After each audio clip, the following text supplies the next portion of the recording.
За, ээлж нэгэн бичлэгээр уулзаж байгаадаа таатай байна. 2013-аас 14 онуудад Америк веб үйлчилгээний Yahoo компани түүхэн дэх хамгийн том мэдээллийн хоёр халдлагад өртсөн юм. Yahoo мэдэж байсан ч 2016 оны 9-р сар хүртэл халдлагыг бүр нэг хэндэж мэддэхгүй нууж ирсэн байгаа. Халдлага нь 2013 оны 8-р сард Yahoo серверүүдээр гарсан бөгөөд 3 тэрбум хэрэглэгчийн бүртгэлд нөлөөлж 2014 оны халдлага нь 500 сая гаруй хэрэглэгчийн бүртгэлд нөлөөлсөн юм. Энэ хоёр халдлагын урд өмнө нь илэрсэн хамгийн том тооцож нэр цахимшуудынгийн аяг гуцны дугаар дөрсөн огноо нууцлсан асуултыг шийдвэрлсэн болон шийдвэрлээгүй бүхэл мэдээллүүдийг хуссан шииртэй олгочуд гэхэд бол Yahoo нь 2016 онд халдлагын олон нийтэд зарлагтаа 14 оноос хойш 2 дахь удаагаа халдсан тухай мэдэж байгаагаа хүлээн зөвшөөрсөн юм. Эдгээр үйл явдлууд нь сүүлийн халдлагатай холбоотой 4-ийг буруутгахад хүргэсэн бөгөөд тэр дундаа Канадын хакер Карим Баратов 5 жилийн урихал явж Yahoo-г хариу арга хэмжээ удаашруулсны төлөө өргөнөөр шүүмжилсэн юм. Үүний үр дүнд Америк нэгдсэн улсын 117 сая $, шүүхийн нэхэмжлэл, Америк нэгдсэн улсын үнэт заас биржороноос 35 сая $, торгууд ногдуулсан юм. Америк нэгдсэн улсын Конгрессийн янал шалгалт Verizon Communication 2017 онд Yahoo худалдаа авахтай холбоотой хүндрэлүүд багтсан байдаг. 2013 оны 8-р сард Yahoo серверүүд дээр анхны халдлага гарсан бөгөөд 3 тэрбум хэрэглэгчийн бүртгэл нөлөөлсөн юм. Халдлага гарах үед Yahoo-гийн гүйцэтгэх захирал байсан Marissa Mayer 2017 онд Конгрессийн өмнө Yahoo 2013 оны үйлдэлийг хэн үйлдсэнийг тогтоож чадаагүй гэсгээ мэдээлсэн юм. 2013 онд Yahoo-г Америкийн мэдээлэгч Edward Snowden төрийн ивэнд итгэдэг хакерын бай гэж тогтоосноос хойш жилийн дараа тус компани мэдээллийн аюулгүй байдлыг ахлах ажилтан Alex Stomy-ыг ажилд авсан юм. Storms-ыг ажилд авсан нь Yahoo-гийн аюулгүй байдлыг сайжруулахын төлөө тууштай ажиллаж байгааг харуулж байна гэж технологийн мэргэжилтнүүд сайшааж байсан бол Yahoo-гийн гүйцэтгэх захирал Marissa Mayer болон түүний хамгаалтын багт тэдний санал болгосон аюулгүй байдлын арга хэмжээг хэрэгжүүлэхэд хангалттай өргөн өгөхөөс татгалзаж 2015 он гэхэд компаниг орхиё явсан юм. 2014 оны 12 дугаар сард Америкийн хууль зүйн яамнаас Оросын улбаны иргэн Алексей Белан гэх хакер өөрийн мэдэлд байгаа компьютерт 500 сая гаруй дансны дэлгэрэнгүй мэдээллийг агуулсан Yahoo-гийн хэрэглэгчийн бүртгэлийн мэдээллийн сан 2014 оны 11 дугаар сард хуулбарласан байна.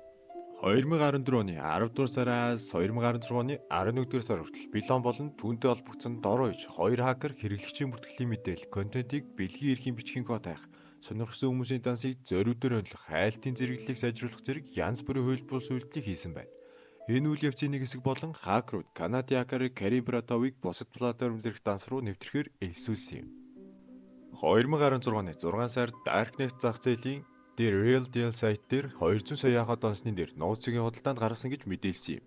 Yahoo энэ мэдээллийг мэдж байгаагүйд үүнийг үнэлж байгаагаа мэдэгдэж нөхцөл байдлын талаар хэрэглэгчдэд анхааруулсан боловч тухайн үед бүртгэлийн нууц зүгээс сэргээгээгүй юм.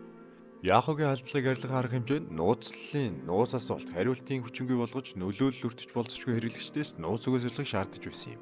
Yahoo мөн халдагч системд байсан гэдгийг нотлох баримт байхгүй бөгөөд халдлагын төрөөсөө юунд итгэсэн гэж мэдэгдсэн юм. Холбооны мөрдөх төвчөө энэ асуудлыг шалгаж байгаа гэдгээ баталж The Wall Street Journal мэдээлснээр Yahoo-гийн мэдээллийн сангийн зарим хэсэгт нэвтэрсэн хамгаалтын компани халдагчид төрөөс ивэнд итгэсэн гэхээс илүү гэмтэрэг шинжтэй гэж үзэж мэдээллийн санг удаа дараа худалдсан гэж үзэж байв. 2016 оны 11-р сард Америкийн үнэт заас биржоронд мэдүүлэхдээ Yahoo 2014 он сүлжээнд талцсан талаар мэдэж байсан боловч эргэн тойронд гарсан мэдээллийн халдлагыг шалгаж эхлэх хүртэл халдлагын цар хүрийг ойлгоогүй гэж мэдэгдсэн юм. 2016 оны 7-р сард Yahoo-гийн өмнөх SEC-д 9-р сарын 9-нд зөрчил гаргахаас өмнө мэдүүлэг өгсөн бөгөөд мэдээлэл хэрэглэгчийн мэдээллийг аюулгүй байдлын зөрчил эсвэл халдах, хулгайлах, зөвшөөрлгүй нэвтрэх олж авах талаар мэдээгүй гэдгийг мэдэгдэв. 11-р сард мэдүүлэх тус компани мэдээллийн зөрчлийн нэг нь cookie суйрлуулсан алдлагаар хийгдсэн гэж үзэж байгаа бөгөөд хакерууд нууц өгөхгүйгээр бусад хэрэглэгчдийн адил баталгаажуулах боломжийг олгосон гэж тэмдэглэжээ. Бараг жилийн дараа буюу 2017 оны 10 дугаар сард тэд уг тооцоог шинжилж Yahoo-гийн 3 тэрбум данс бүгд халдлагын улмаас эвдэгдсэн гэж мэдээлсэн юм. Yahoo-гийн нөхцөл байдлын дотоод хяналтаас үзэхэд Mayer болон бусад гол удирдлагууд халдлага үйлснийг мэддэг байсан ч компанид мэддэггүй. Зайс зөрчлөөс урьдчилан сэргийлэх арга хэмжээ аваагүй байна. Энэхүү хяналт шалгалтын түүнд компани ерөнхий зөвлөх Ronald Spelling 2017 оны 3 сар гэхэд огцорч Mayer-ийн 2016-17 оны $12 сая нөхөн төлбөр урамшууллыг цуцалсан юм. 2017 оны 3 сарын 15-нд холбооны мөрдөх төвчөө 2014 онд гарсан зөрчлийн эрхт 4-ийг ялсан бөгөөд тэдний хоёр нь Оросын холбооны улсын холбооны аюулгүй байдлын албанд ажиллаж байсан хүмүүс юм.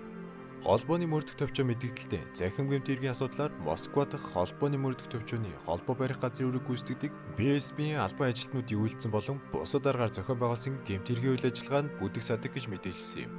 Яллагдагчаас татсан 4-ний тоонд холбооны мөр төлөвлөгөөс хамгийн их хэрэв сурвалжлагдж байсан 10 орогдлын жагсаалтанд байсан хакер Алексей Билон холбооны мөр төлөвлөгөөс Билон болон бусад хакеруудыг хакерсан гэж буруутгасан PSP-гийн ажилтан Дмитрий Токачев, Игорь Айсечин, Канадын хакер Крим Баратов нар багтсан юм. Холбооны мөр төлөвлөгөөний мэдээлснээр Токачев сүүлчийнээр Яхагийн зөрчлийн улмаас олж авсан мэдээллийг ашиглан Яхагийн бус 80 орчим дансыг тодорхой зорилго бүлэгт нэвтрэхийн тулд Крим Баратов мөнгө төлсөн гэж мэдэгджээ.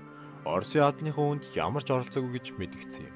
Баримтлагдсан цорын ганц хүн болох Братовыг 2017 оны 8 сард Америк нэгдсэн улс руу шилжүүлээ өгсөн юм.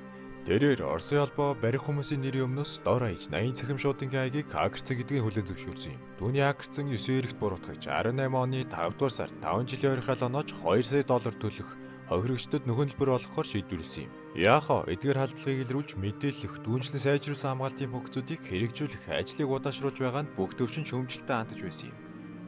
Халдлагын талаар зарлахаас өмнө Verizon Communication Яахогийн үйл хөдлөх хөрөнгийн тодорхой хэсгийг $4.8 тэрбум худалдаж авахар хэлцээж зөвшөөрлийг 2017 оны 3 сард дуусгахаар төлөвлөж байсан юм.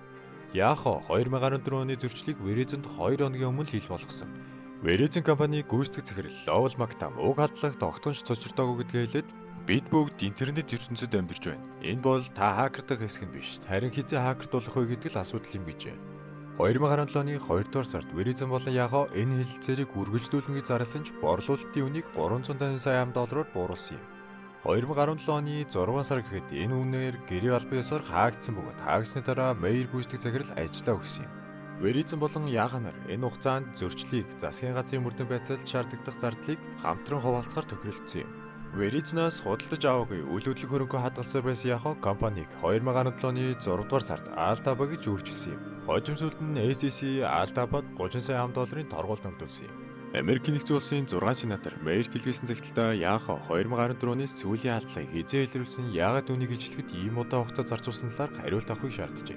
2016 оны 9 дугаар сарын 26-нд Сенатч Марк Warner Америк нэгдсэн улсын үнэт заас бирж орооноос Yahoo болон түүний удирдах албан тушаалтнууд холбооны үнэт заасны тухай хуулиар хүлээсэн үргээ биелүүлсэн эсэхийг шалгахыг хүссэн.